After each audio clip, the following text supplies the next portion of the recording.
Hello friends, I am Pratibha and again welcome back to my YouTube channel. तो आज के इस वीडियो में हम जो टॉपिक डिस्कस कर रहे हैं वो है नेशनल एजुकेशन पॉलिसी के ऊपर। ठीक है, तो यहाँ पर NEP के बारे में हम डिस्कस कर रहे हैं जो हमारी नई शिक्षा नीति के अंतर्गत आई है।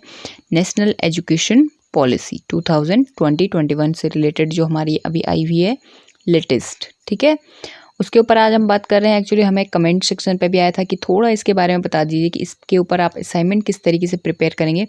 तो यहाँ पे असाइनमेंट से रिलेटेड जितने भी मेन टॉपिक्स हैं उनको आज हम यहाँ पे डिस्कस कर लेंगे कि आप किन किन टॉपिक्स को जो है अपने BEd के असाइनमेंट में उन्हें ले सकते हो। ठीक है, और वीडियो में आगे जाने से पहले अगर आपने हमारे चैनल को सब्सक्राइब नहीं किया तो मेक श्योर आप इसे ज़रूर सब्सक्राइब कर लें और पास ही पड़े बेल आइकन को ज़रूर दबाएं ताकि जब जब भी हम वीडियो डालें आपके पास नोटिफिकेशन ईजिली और सबसे पहले आपको नोटिफिकेशन मिले।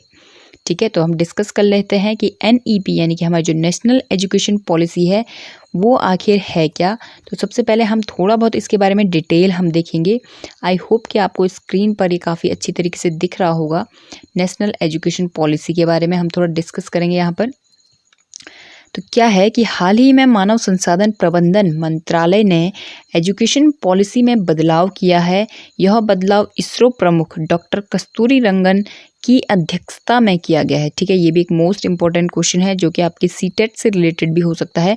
आपको ये पूछा जा सकता है, कहीं पे भी CTET हो गया, UTET हो गया, इन चीज़ों में भी आपको ये क्वेश्चन पूछा जा सकता है कि नेशनल एजुकेशन पॉलिसी जो नई वाली शिक्षा नीति है वो किसकी अध्यक्षता में ली गई थी। तो यहाँ पर है कि इसरो प्रमुख डॉक्टर कस्तूरी रंगन की अध्यक्षता में ये जो है बैठक हुई थी। ठीक है, उसके बाद है नेशनल एजुकेशन पॉलिसी के अंतर्गत स्कूलों तथा कॉलेजों में होने वाली शिक्षा की नीति तैयार की जाती है। भारत सरकार ने नई नेशनल एजुकेशन पॉलिसी 2020 आरंभ की है जिसके अंतर्गत सरकार ने एजुकेशन पॉलिसी में काफ़ी सारे मुख्य बदलाव किए हैं। नई नेशनल एजुकेशन पॉलिसी की यहाँ पे बात हो रही है कि के माध्यम से भारत को वैश्विक ज्ञान महाशक्ति बनाना है।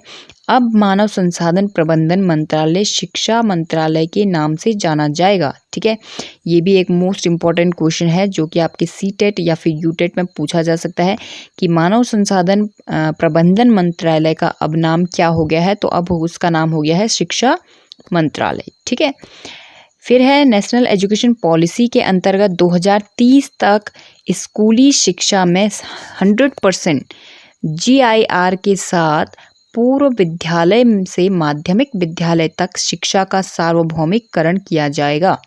ठीक है, इससे पहले क्या था, 10+2 का जो पैटर्न है वो फॉलो किया जाता था, परंतु नई शिक्षा नीति के अंतर्गत जो हमारा पैटर्न हो जाएगा वो हो जाएगा 5+3+3+4। यानी कि नई शिक्षा नीति में जो पैटर्न हम फॉलो करेंगे शिक्षा नीति के अंतर्गत वो हमारा ये है 5+3+3+4। ठीक है, यह नेशनल एजुकेशन पॉलिसी 2014 के आम चुनाव में भारतीय जनता पार्टी का घोषणा पत्र में ये शामिल किया गया था नई शिक्षा नीति को लाने के लिए। ठीक है, उसके बाद है विश्वविद्यालय एवं कॉलेजों में पाठ्यक्रमों में शामिल होगा NCC कोर्स। ठीक है, तो यहाँ पे NCC कोर्स को जो है विश्वविद्यालयों में भी या फिर जो भी हमारे कॉलेजेस हैं उनमें जो है पाठ्यक्रम के रूप में इसे शामिल किया जाएगा। तो इसमें क्या है, इसे भी हम थोड़ा डिटेल में देख लेते हैं कि नई शिक्षा नीति के अंतर्गत NCC को प्रोत्साहन देने का प्रावधान है।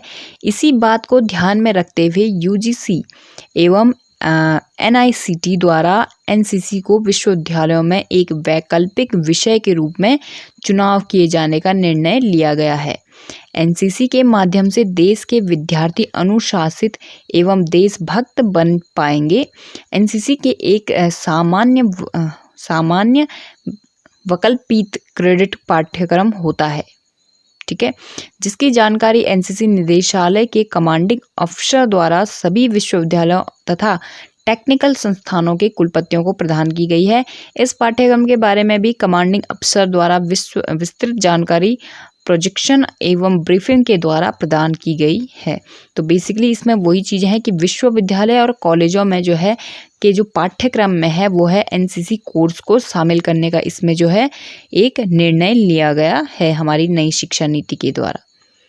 उसके बाद है कि जो इसकी प्रक्रिया होगी कि नेशनल एजुकेशन पॉलिसी कार्यान्वयन की प्रक्रिया की किस तरीके से कार्य करेगा, उसको हम देख लेते हैं कि सन 2020 में यानी कि 2020 में नेशनल एजुकेशन पॉलिसी आरंभ की गई है। नेशनल एजुकेशन पॉलिसी के अंतर्गत कार्यान्वयन की योजना जल्द सरकार द्वारा घोषणा की जाएगी। यह 1968 से 1986 के बाद तीसरी शिक्षा नीति हमारी ये है। ठीक है, जो हमारी नई शिक्षा नीति है, तीसरी नई शिक्षा नीति है। नई शिक्षा नीति के अंतर्गत शिक्षा प्रणाली में कई महत्वपूर्ण बदलाव आएंगे, जैसे कि शिक्षा की विभिन्न धाराओं के बीच पारंपरिक रेखाओं को हटाया जाएगा। नई पीढ़ी के छात्रों को अधिक शिक्षा समग्र प्रदान किया जाएगा। ये चीज़ें इसमें शामिल की गई हैं, जिससे कि छात्रों को बेहतर शिक्षा प्रदान की जा सके। इस शिक्षा नीति को आने वाले 2 दशकों के लिए बनाया गया है। इस शिक्षा नीति के चरणबद्ध तरीके से लागू किया जाएगा इसे, और सितंबर माह में एक शिक्षा पर्व आयोजित किया गया था। ठीक है, इस शिक्षा नीति से रिलेटेड एक जो है पर्व यहाँ पर सितंबर में जो है किया गया था 2019 में। इस शिक्षा पर्व के दौरान नेशनल एजुकेशन पॉलिसी की कार्यान्वयन की चर्चा इसमें की गई थी कि हमें जो नई शिक्षा नीति लानी चाहिए किस तरीके से वो आएगी। उसके बाद हम यहाँ पे बात करेंगे कि NEP यानी कि जो हमारी नेशनल एजुकेशन पॉलिसी है उसके क्या उद्देश्य हैं। उसके उद्देश्यों को अब हम जान लेते हैं कि नेशनल एजुकेशन पॉलिसी का मुख्य उद्देश्य भारत में प्रदान की जाने वाली शिक्षा को वैश्विक स्तर पर लाना है, जिससे कि भारत एक वैश्विक ज्ञान महाशक्ति बने। नेशनल एजुकेशन पॉलिसी के माध्यम से शिक्षा का सार्वभौमिकरण किया गया है। नेशनल एजुकेशन पॉलिसी 2021 में सरकार के माध्यम से पुरानी एजुकेशन पॉलिसी में काफ़ी सारे संशोधन किए गए हैं, जिससे कि शिक्षा की गुणवत्ता में सुधार आएगा और बच्चे अच्छी शिक्षा को प्राप्त कर पाएंगे। तो ये इसका उद्देश्य है बेसिकली कि जो पुरानी शिक्षा पॉलिसी है उसमें काफ़ी सारे जो है संशोधन करे गए हैं, ताकि जो है बच्चे जो है अच्छी तरीके से शिक्षा को प्राप्त कर पाएँ। अब हम बात करेंगे नेशनल एजुकेशन पॉलिसी के सिद्धांत। इन सारी ही चीज़ों को जो भी हम मेन पॉइंट्स बता रहे हैं इसको आप जो है अपने असाइनमेंट में, बीएड के असाइनमेंट में, अगर आपको जो है कोई असाइनमेंट आपको मिल रखा है बीएड के स्टूडेंट को, तो उसमें आप बिल्कुल इन्हें लिख सकते हो। ये बिल्कुल जो है आपकी फाइल को अच्छा दिखाने का प्रयत्न करेगा। मतलब आपके जो है लगभग सारे के सारे जितने भी डिटेल हैं NEP के बारे में, नेशनल एजुकेशन पॉलिसी के बारे में जितनी भी डिटेल्स होती हैं वो सारी हमने यहाँ पर जो है ली हुई हैं अपने इस वीडियो के अंतर्गत। ठीक है, तो यहाँ पे नेक्स्ट जो हमारा टॉपिक है वो है नेशनल एजुकेशन पॉलिसी के सिद्धांत। तो क्या सिद्धांत है एजुकेशन पॉलिसी के, वो हम देख लेते हैं कि प्रत्येक बच्चे की क्षमता की पहचान एवं क्षमता का विकास करना, ये तो फर्स्ट सिद्धांत है इसका। ठीक है, सेकंड है इसका साक्षरता एवं संख्यात्मकता में के ज्ञान को बच्चों के अंतर्गत विकसित करना। ठीक है, जितने भी जो है न्यूमेरिकल होते हैं या नंबर से रिलेटेड जो भी नॉलेज होता है उनको जो है विकसित करना बच्चों के अंदर। थर्ड है शिक्षा को लचीला बनाना। फोर्थ है एक सार्वजनिक शिक्षा प्रणाली में निवेश करना। उसके बाद है गुणवत्तापूर्ण शिक्षा को विकसित करना। नेक्स्ट इसमें है कि बच्चों को भारतीय संस्कृति से जोड़ना, ये भी एक इसका मेन सिद्धांत रखा गया है नई शिक्षा नीति में। उसके बाद है उत्कृष्ट स्तर पर शोध करना। नेक्स्ट है बच्चों को सुशासन सिखाना एवं सशक्तिकरण करना। नेक्स्ट जो है वह है शिक्षा नीति को पारदर्शी बनाना। उसके बाद है तकनीकी यथासंभव उपयोग पर जोर देना। नेक्स्ट जो है मूल्यांकन पर जोर देना। उसके बाद है विभिन्न प्रकार की भाषाएं सिखाना।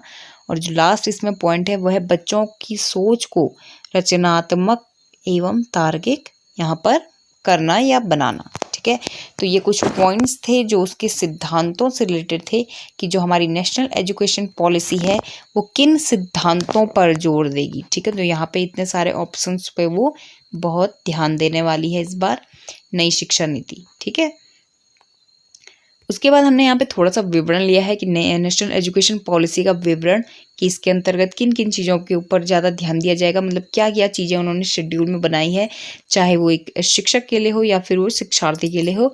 तो नेशनल एजुकेशन पॉलिसी के अंतर्गत शिक्षकों के लिए व्यावसायिक विकास अनिवार्य कर दिया गया है। इसके लिए दीक्षा प्लेटफॉर्म पर 50 घंटे का मॉड्यूल लॉन्च किया गया है। इस मॉड्यूल के अंतर्गत 4 से 5 घंटे के 18 मॉड्यूल होंगे। इन मॉड्यूल के माध्यम से शिक्षकों के लिए इन सर्विस ट्रेनिंग आयोजित की जा सकेगी। इस मॉड्यूल में प्राथमिक शिक्षा के सभी पहलुओं को कवर किया है। शिक्षा मंत्रालय द्वारा एक राष्ट्रीय मिशन के अंतर्गत foundation literacy and numerous mission को मंजूरी दे दी गई है।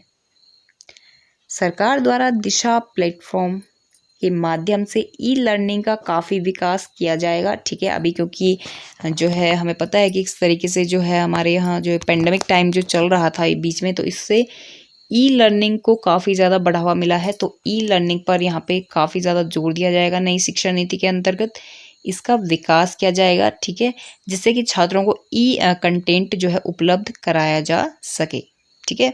इसके बाद जो है ये सारे के सारे इसके विवरण के अंतर्गत आते हैं नेशनल एजुकेशन पॉलिसी के अंतर्गत, ठीक है। अगर आपको ये कंटेंट जो है पसंद आता है तो आप बिल्कुल यहाँ से नोट डाउन कर सकते हैं इस कंटेंट को, ठीक है। और अगर आपको जो है एक्स्ट्रा कुछ और कंटेंट चाहिए तो आप बिल्कुल जो है इंटरनेट की हेल्प आप ले सकते हो। इसके बाद है यहाँ पे कि नेशनल एजुकेशन पॉलिसी के अंतर्गत सीबीएसई जो परीक्षा है उसमें सुधार चरणबद्ध तरीके से किया जा रहा है। इन सभी सुधारों को 2021 से लागू किया जाएगा, ठीक है।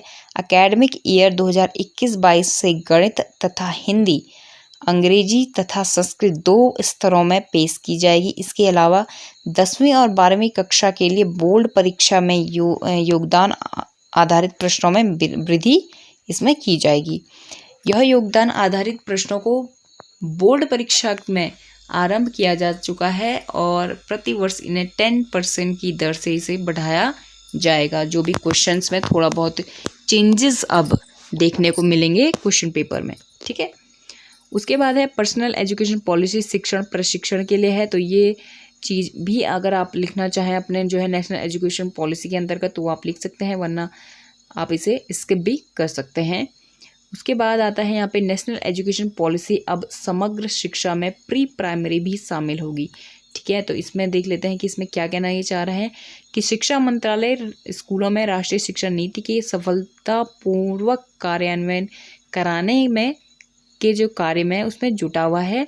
इसी बीच यह निर्णय लिया गया कि समग्र शिक्षा में अगले वर्ष से प्री प्राइमरी को भी जोड़ा जाएगा। यह एक बहुत बड़ी पहल है। कोरोना काल के चलते स्कूलों में शुरू हुई ऑनलाइन पढ़ाई को भी शिक्षा मंत्रालय द्वारा मजबूती बनाने में इसमें प्रयास किया जा रहा है। सभी राज्यों में से समग्र शिक्षा के अंतर्गत प्रस्ताव भेजने का सुझाव भी शिक्षा मंत्रालय द्वारा दिया गया है। मंगलवार को शिक्षा मंत्रालय द्वारा राष्ट्रीय शिक्षा नीति को लेकर एक उच्च स्तरीय बैठक भी आयोजित की गई थी। तो ये सारा कंटेंट आपको यहाँ पर से लिखने की आवश्यकता नहीं है, ठीक है। ये आपको लिखने की आवश्यकता नहीं है। आप सिंपल इतना लिख सकते हैं कि जो इस चीज़ का जो सुधार के लिए जो इसका मंत्रालय द्वारा कोशिश अभी जारी है या जारी की गई थी उस समय पे। उसके बाद है national education policy, school bag का वजन तथा होमवर्क कम किया जाएगा। इसके अंतर्गत क्या चीज़ें यहाँ पर मेंशन की गई हैं कि नेशनल एजुकेशन पॉलिसी के अंतर्गत कई नए फैसले लिए गए हैं जिससे कि शिक्षा को और बेहतर बनाया जाएगा, ठीक है। इस पॉलिसी के अंतर्गत 1 से कक्षा 10 के बच्चों के लिए स्कूल बैग का वजन उनके वजन का 10% ही होगा। इससे ज़्यादा वजन की किताबें उनके लिए नहीं होनी चाहिए। इसी के साथ नेशनल एजुकेशन पॉलिसी के अंतर्गत व्हील कैरियर बैग लाना बच्चों के लिए मना किया गया है, क्योंकि उससे बच्चों को क्या है चोट लगने का खतरा इसमें हो सकता है। सभी विद्यालयों में एक डिजिटल वेइंग मशीन रखी जाएगी, ठीक है, जो कि बच्चों के जो बैग होता है स्कूल का, ठीक है, उसका बैग को वो वेट करेंगे और उसे मॉनिटर करेंगे कि आखिर जो है बच्चों का जो स्कूल का बैग है वो हल्का है या फिर भारी है, ठीक है। तो एक वेटिंग मशीन भी वहाँ पर रखी जाएगी। ये प्रावधान दिए गए हैं। अभी ये पूरी तरीके से लागू नहीं किया गया है या फिर अभी तो लागू हुआ ही नहीं है बेसिकली। फिर इसके बाद है नेशनल एजुकेशन पॉलिसी का पाठ्यक्रम। तो पाठ्यक्रम में क्या है कि नेशनल एजुकेशन पॉलिसी 2021 के अंतर्गत पाठ्यक्रम को भी कम किया जाएगा। केवल इतना ही पाठ्यक्रम रखा जाएगा जो क्या है अनिवार्य है। इसी के साथ क्रिटिकल थिंकिंग पर ज़्यादा ध्यान दिया जाएगा। इस योजना के अंतर्गत टेक्नोलॉजी के माध्यम से, जैसे टीवी चैनल के माध्यम से हो गया, या हमारी ऑनलाइन बुक हो गया, या फिर जो भी हमारे ऐप्स होते हैं, ऑनलाइन ऐप्स जिनके ज़रिए हम पढ़ते हैं, उन चीज़ों को यहाँ पर बढ़ावा दिया जाएगा। फिर हम बढ़ते हैं घटक के ऊपर, यानी कि नेशनल एजुकेशन पॉलिसी प्रारंभिक शिक्षा के मुख्य घटक कौन कौन से हैं। तो प्रारंभिक बाल्यावस्था देखभाल, ठीक है। तो इसमें क्या है कि एक शोध के अनुसार बच्चों के मस्तिष्क का 85% विकास 6 वर्ष की आयु में हो जाता है। इस स्थिति में बच्चों के शारीरिक एवं मानसिक विकास के लिए आरंभिक 6 वर्ष बहुत महत्वपूर्ण होते हैं। नेशनल एजुकेशन पॉलिसी के अंतर्गत 6 वर्ष की आयु तक के बच्चों पर खास ध्यान देने का प्रावधान इसमें रखा गया है, ताकि बच्चों का जो है विकास संपूर्ण रूप से हो सके। उसके बाद जो सेकंड पॉइंट इसमें है वो है बुनियादी साक्षरता एवं संख्यात्मकता, ठीक है। तो यानी कि इस घटक के अंतर्गत बुनियादी साक्षरता एवं संख्यात्मकता के ज्ञान को विकसित करने के लिए निपुण योजना का संचालन किया जाएगा।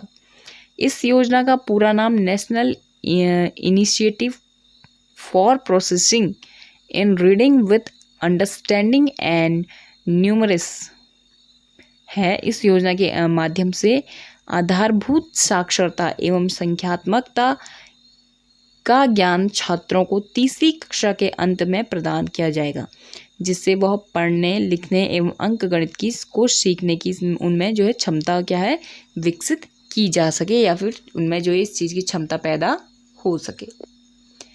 थर्ड जो इसमें पॉइंट है वो है ड्रॉप आउट रेट कम करना तथा सार्वभौमिक पहुंच सुनिश्चित करना, ठीक है। जिससे कि जो बच्चे ड्रॉप कर देते हैं बीच में स्कूलों को, उन्हें जो है उनकी जो संख्या है उसे कम करना भी इसका एक मेन उद्देश्य बोल सकते हैं, या फिर इनका प्रावधान है इसमें रखा गया है।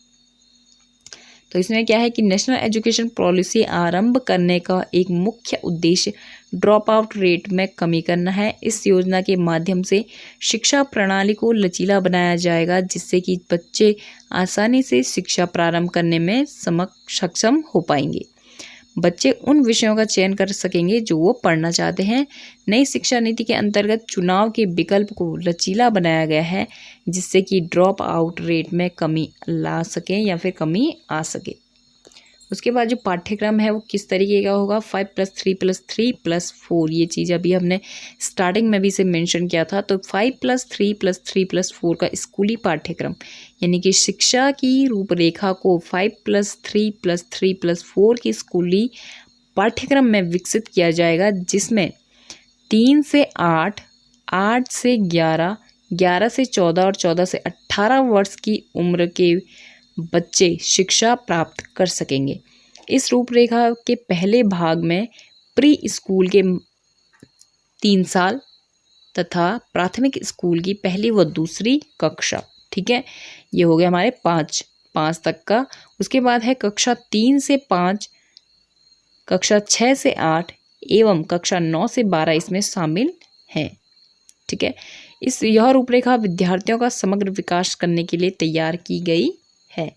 उसके बाद है नेक्स्ट जो हमारा पॉइंट है वो है कि विशेष प्रतिभा वाले एवं मेधावी विद्यार्थियों को यहाँ पे प्रोत्साहन दिया जाएगा। जाहिर सी बात है, इसका तो इसे ज़्यादा डिटेल में पढ़ने की ज़रूरत नहीं है, क्योंकि प्रोत्साहन देने का मतलब वही है कि जो बच्चे अच्छा कर रहे हैं, जो बच्चे अच्छी तरह से पढ़ रहे हैं, उनको जो है स्कॉलरशिप वगैरह दी जाएगी और उनका अच्छी तरीके से मार्गदर्शन यहाँ पर किया जाएगा। 6 पॉइंट है सभी छात्रों के लिए शिक्षा सुनिश्चित कराना। ये भी वही चीज़ है जो हमारे इससे पहले वाली शिक्षा नीति में भी थी कि 14 वर्ष की आयु तक मुफ्त शिक्षा प्रत्येक बच्चे को प्रदान की जाएगी, ठीक है। उनको जो है शिक्षा के पूरे अवसर उन्हें प्रदान किए जाएंगे।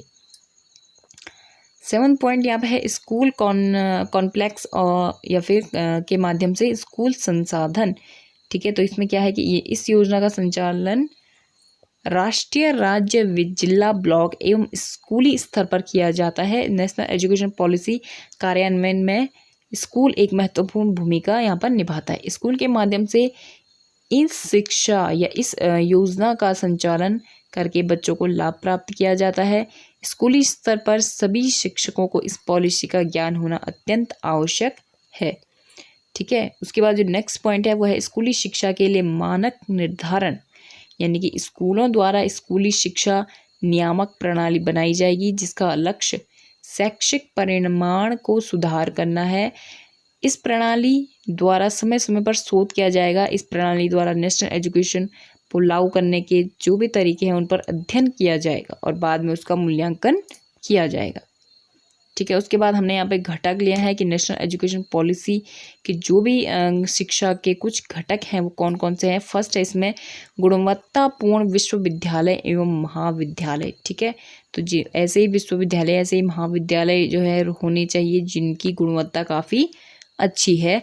सेकंड है यहाँ पे संस्थागत पुनर्गठन एवं और समेकन। ठीक है, थर्ड इसमें है समग्र एवं बहु विषयक शिक्षा होनी चाहिए। ठीक है, उसके बाद है सीखने के लिए सर्वोत्तम वातावरण एवं छात्रों का यहाँ पर सहयोग होना बहुत आवश्यक है। नेक्स्ट इसमें पॉइंट है वो है अध्यापक शिक्षा, यानी कि अध्यापक को भी पूरा का पूरा नॉलेज होना चाहिए। उसे भी बिल्कुल बुनियादी शिक्षा से लेकर उच्च शिक्षा तक वहाँ पर शिक्षकों को तैयार किया जा रहा है। उसके बाद 6 पॉइंट है व्यावसायिक शिक्षा। ठीक है, किसी भी व्यवसाय से रिलेटेड जो शिक्षा है उसे भी छात्रों को या शिक्षकों को पूरी तरीके से उनका नॉलेज होना चाहिए। उसके बाद है कौन कौन सी सुविधाएं हैं नेशनल एजुकेशन पॉलिसी में, कौन कौन सी सुविधाएं हैं। ठीक है, तहत की जाने वाली सुविधाएं कौन कौन सी हैं। फर्स्ट तो इसमें वही है कि मिड डे मील की गुणवत्ता को ठीक करना है। उसके बाद है टाइम टेबल भी ऐसा बनाया जाएगा कि बच्चों का जो बैग है उसका वजन कम हो सके। ठीक है, उसके बाद होमवर्क पर ध्यान दिया जाएगा ताकि होमवर्क बच्चों को ज़्यादा ना मिले। ठीक है, उन्हीं के अकॉर्डिंग मिले, क्लास के अकॉर्डिंग उन्हें होमवर्क मिले। और कक्षा 3, 4 और 5 के बच्चों को प्रत्येक हफ्ते में सिर्फ 2 घंटे का होमवर्क दिया यहाँ पर जाएगा।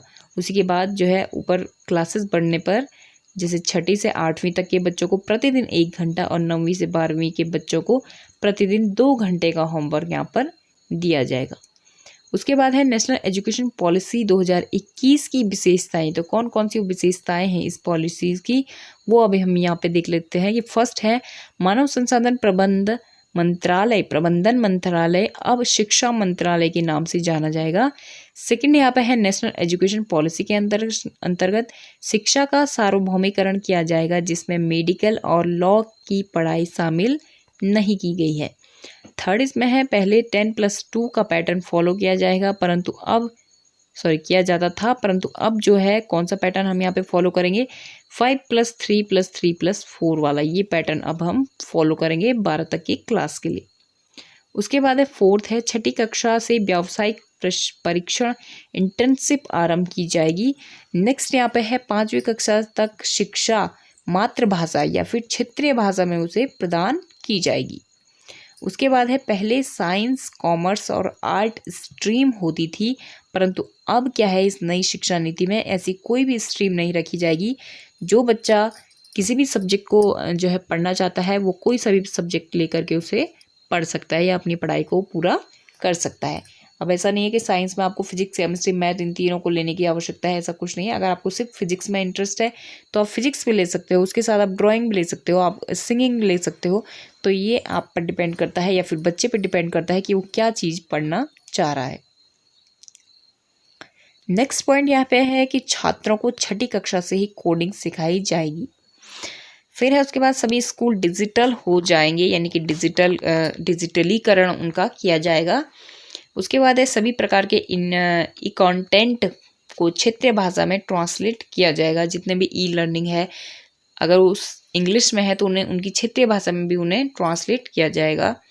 उसके बाद है वर्चुअल लैब डेवलप किए जाएंगे। ठीक है, वर्चुअल लैब। उसके बाद है नेशनल एजुकेशन पॉलिसी 2021 की मुख्य बातें। ठीक है, मुख्य बातें कौन कौन सी हैं यहाँ पे फर्स्ट देख लेते हैं। उच्च शिक्षा के लिए उपयुक्त प्रमाणीकरण के साथ कई प्रविष्टियां एवं निकास बिंदु यहाँ पर होंगे। सेकंड है स्नातक कोर्स 3 या 4 साल के हो सकते हैं जिसमें जो है कई सारे एग्जिट ऑप्शन यहाँ पे रखे गए हैं। अब ऐसा नहीं है कि आपकी जो ग्रेजुएशन है वो 3 ही साल में कंप्लीट होगी, आप पर डिपेंड करता है। अगर आप 1 साल में उसे कंप्लीट करना चाहते हो तो आपको उसका 1 साल का डिप्लोमा मिलेगा, 1 साल का आपको सर्टिफिकेट उसका दिया जाएगा, 2 साल में उसको आपको डिप्लोमा दिया जाएगा, 3 साल में आपको डिग्री दी जाएगी और ऐसे ही 4 साल में आपको जो है उसके रिसर्च या बैचलर की आपको डिग्री मिल जाएगी। थर्ड पॉइंट्स में है एकेडमिक बैंक ऑफ क्रेडिट का गठन किया जाएगा, जिसमें छात्रों द्वारा अर्जित किया गया डिजिटल एकेडमिक क्रेडिट हो विभिन्न उच्च शिक्षा संस्थानों के माध्यम से संग्रहित किया जाएगा। ठीक है, इसके बाद है फोर्थ पॉइंट, ई लर्निंग पर जोर दिया जाएगा, पुस्तकों पर निर्भरता जो है उसे कम करने के लिए। उसके बाद है राष्ट्रीय परीक्षण एजेंसी उच्च शिक्षा संस्थानों में प्रवेश के लिए सामान्य प्रवेश परीक्षा की यहाँ पर पेशकश की जाएगी। नेक्स्ट है 2030 तक हर जिले में कम से कम एक बड़ी बहुविषयक उच्च शिक्षा संस्थान का यहाँ पर निर्माण किया जाएगा। 2040 तक उच्च शिक्षा संस्थानों को बहुविषय संस्थान बनाने का लक्ष्य यहाँ पर रखा गया है। उसके बाद है भारतीय उच्च शिक्षा आयोग संपूर्ण उच्च शिक्षा के लिए एकमात्र निकाय होगा। यहाँ पे चिकित्सा और कानूनी यानी कि जो हमारे मेडिकल और लॉ के स्टूडेंट होते हैं उनको छोड़कर उनके। इसके बाद हमारा जो नेक्स्ट यानी कि 9th पॉइंट है वो है भारतीय उच्च शिक्षा आयोग के पास 4 जो है क्या होंगे, वर्टिकल होंगे, जो कि national higher education regulatory counselling, general education counselling, higher education counselling और नेशनल एक्रीडेशन काउंसलिंग होगा। ठीक है, इसके बाद जो हमारा नेक्स्ट पॉइंट है वो है शिक्षा नीति के अंतर्गत सरकारी तथा प्राइवेट शिक्षा मानव एक समान होंगे। ठीक है, इस शिक्षा नीति के अंदर क्या है, सरकारी तथा प्राइवेट शिक्षा जो भी हैं, जो भी लोग जो है गवर्नमेंट से कर रहे हैं या फिर जो प्राइवेट से कर रहे हैं वो क्या होंगे, समान होंगे। तथा दिव्यांग जनों के लिए शिक्षा में यहाँ पर बदलाव किया जाएगा। उसके बाद है नई शिक्षा नीति के क्या लाभ हैं, तो यहाँ पे लाभ हम देख लेते हैं। ये भी आपको बीएड के असाइनमेंट में लिखना होते हैं। ठीक है, क्या उनके लाभ हैं जो है नई एजुकेशन पॉलिसी के। तो फर्स्ट है इसमें नेशनल एजुकेशन पॉलिसी को लागू करने के लिए जीडीपी का 6% हिस्सा यहाँ पर खर्च किया जाएगा। सेकेंड है पढ़ाई में संस्कृत और भारत की अन्य प्राचीन भाषाएं पढ़ने का जो है यहाँ पे विकल्प रखा जाएगा। ठीक है, थर्ड पॉइंट इसमें है बोर्ड परीक्षा में बदलाव किया जाएगा। फोर्थ है इसमें पढ़ाई को आसान बनाने के लिए और आर्टिफिशियल इंटेलिजेंस सॉफ्टवेयर का यहाँ पर इस्तेमाल किया जाएगा। नेक्स्ट है हायर एजुकेशन में एमफिल की डिग्री को खत्म किया जाएगा। यहाँ पे जो है मैं काफ़ी जल्दी पढ़ रही हूँ क्योंकि ये काफ़ी लंबा ये वीडियो हो जाएगा वरना। ठीक है, आई होप कि आपको यहाँ पे जो है प्रॉब्लम नहीं है। यहाँ पर जिन लोगों को इस तरीके से जो है मतलब अगर आपको प्रॉफिट लिखना है या फिर आपको इसके लाभ लिखने हैं तो आप बिल्कुल यहाँ से हमारा कंटेंट जो है लिख सकते हैं। सिक्स्थ यहाँ पे एक्स्ट्रा करिकुलर एक्टिविटी को मेन सिलेबस में यहाँ पर रखा जाएगा। 7th पॉइंट है छात्रों को 3 भाषाएं यहाँ पे सिखाई जाएंगी जो राज्य अपने स्तर पर निर्धारित कर सकेंगे। 8th यहाँ पे है राष्ट्रीय शैक्षिक अनुसंधान और प्रशिक्षण परिषद द्वारा स्कूली शिक्षा के लिए राष्ट्रीय पाठ्यक्रम रूपरेखा यहाँ पे तैयार की जाएगी। ठीक है, 9th पॉइंट है इस शिक्षा नीति को लागू करने के लिए कई सारे संस्थान स्थापित किए जाएंगे जिससे कि यह पॉलिसी सुचारू रूप से चल पाए। 10th है नई एजुकेशन पॉलिसी के अंतर्गत बच्चों को पढ़ाई के साथ साथ उनके कौशल पर विशेष ध्यान दिया जाएगा। फिर है उसमें कि नई शिक्षा नीति के अंतर्गत यदि कोई छात्र कोई कोर्स बीच में छोड़कर दूसरे कोर्स में दाखिला लेता है तो वह पहले कोर्स में से निश्चित समय तक ब्रेक यहाँ पे ले सकता है और दूसरा कोर्स वहाँ पे ज्वाइन कर सकता है। ऐसा नहीं है कि आपको 3 साल का ग्रेजुएशन आपको करना है उसके बाद ही आप 3 या 4 साल का ग्रेजुएशन करना है उसके बाद ही आप कुछ और कोर्स कर सकते हो। ऐसा नहीं है हमारी नई शिक्षा नीति में। इसमें क्या है कि आप 1 साल का अगर आपने ग्रेजुएशन करा भी है तो आप कुछ 1-2 साल का गैप लेकर के दिखा सकते हो और आप अपने जो है पसंद से का कोई और कोर्स जो है वहाँ पे ज्वाइन कर सकते हो। ठीक है, उसके बाद आप जो है अपने ग्रेजुएशन को या फिर जो भी आप डिग्री ले रहे हो उसको आप फिर से आप कंप्लीट कर सकते हो। तो यहाँ पे ब्रेक आप बिल्कुल यहाँ पे दिखा सकते हो दूसरा कोर्स ज्वाइन करने के लिए। उसके बाद नेशनल एजुकेशन पॉलिसी 2021 के 4 चरण यहाँ पर हैं। कौन कौन से? एक तो है फाउंडेशन स्टेज, जो हमने इससे पहले भी डिस्कस कर लिया है, ठीक है। प्री पैट्रिक स्टेज, ये सारे के सारे 5+3+3+4 वाले जो है स्टेजेस हैं, इन्हीं के ऊपर यहाँ पे बात की गई है। उसके बाद बीएड किन किन जो मेन चीज़ें रही थी, ठीक है, जिन हाईलाइट रही थी जो चीज़ें मेन कि नई शिक्षा नीति में बताया गया था कि बीएड को अब 4 साल का कर दिया जाएगा। उसके बाद वोकेशनल स्टडीज़ पर यहाँ पर फोकस किया जाएगा। उसके बाद है मातृभाषा या फिर क्षेत्रीय भाषा में यहाँ पर शिक्षा दी जाएगी। उसके बाद है शिक्षकों की जो भर्ती है वो किस तरीके से की जाएगी, वो भी यहाँ पे बताया गया हमने हमारे द्वारा। 5th में है कि विदेशी भाषा सिखाने पर यहाँ पर जोर दिया जाएगा, जो लोग वहाँ उस चीज़ को सीखना चाहते हैं, ठीक है। तो आज की इस वीडियो में बस इतना ही। ये वीडियो काफ़ी ज़्यादा लंबा हो गया है क्योंकि ये नई शिक्षा नीति के ऊपर हमने सारा का सारा डिटेल हमने आपको बताया है। तो अगर आपको हमारा कंटेंट पसंद आता है, आप बिल्कुल इसे अपने असाइनमेंट में जो है प्रिपेयर कर सकते हो। और कंटेंट अगर आपको ऐसा हमारा पसंद आता है तो वीडियो को लाइक करें, शेयर करें, चैनल को जरूर सब्सक्राइब करते रहें। Thank you so much.